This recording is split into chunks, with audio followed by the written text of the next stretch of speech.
if I'm gonna be completely honest, we live in a world where a large majority of black anime characters look like this, or this, or this.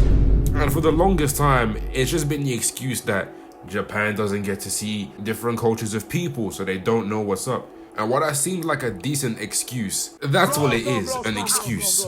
Don't hate the player, please hate the game. I only drank coconut milk. In the year 2024, where the age of the internet is probably at its peak, information is spreading quickly, all types of stuff, I still have no idea why we still have black anime characters that look like they were leftovers from a 1930s Disney minstrel cartoon. But for every 1,000 caricatures, we have one actual human being. Canary, Michiko, Tosin, that one nigga from Fire Force, that one nigga from Soul Eater, Afro Samurai, Killer Bee, and probably the most popular out of all of them, Yoruichi. And for the amount of love that she gets, she actually doesn't play that major of a role in the lot of the story. Not to say that she's a bad character or that I hate her. She's one of my favorites. Let's not get that mixed up. But I generally don't think there is anyone out there that genuinely hates Yoruichi, if we're being serious. Despite not being one of the major key players in the story, like Ichigo, Kenpachi, Aizen, etc., she actually does do a lot, especially for Ichigo and Kisuke. If you're looking at Kisuke's backstory,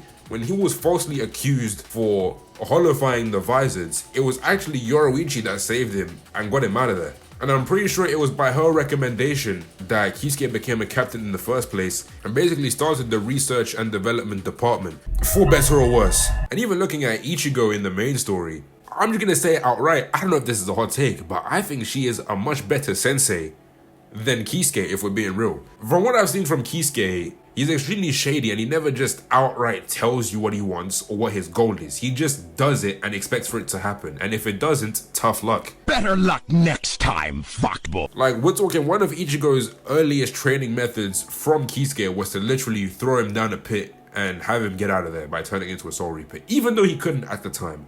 Which, look, I'm not saying Kisuke needs to tell him how to do everything, but a little build-up would be nice. Like, I think Yoruichi, however, does a much better job of actually training Ichigo and actually telling him what goes on. She does actually save Ichigo from Byakuya the second time they try to fight. And she actually buys him time, giving him 3 days to actually train. She also explains to Ichigo the meaning of Shikai and Bankai, and she does give him the means of training for Bankai. Not only that, but she does actually hold off Soifon when the time comes for Ichigo to fight Byakuya for the final time.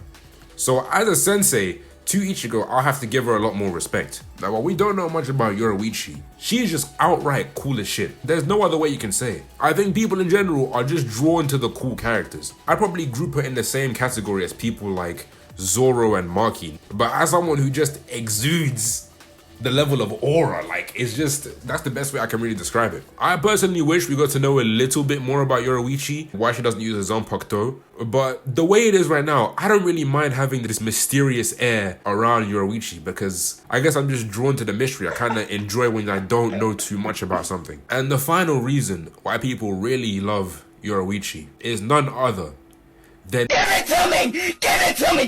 Give it to me! Give it to me! Just give it! Damn!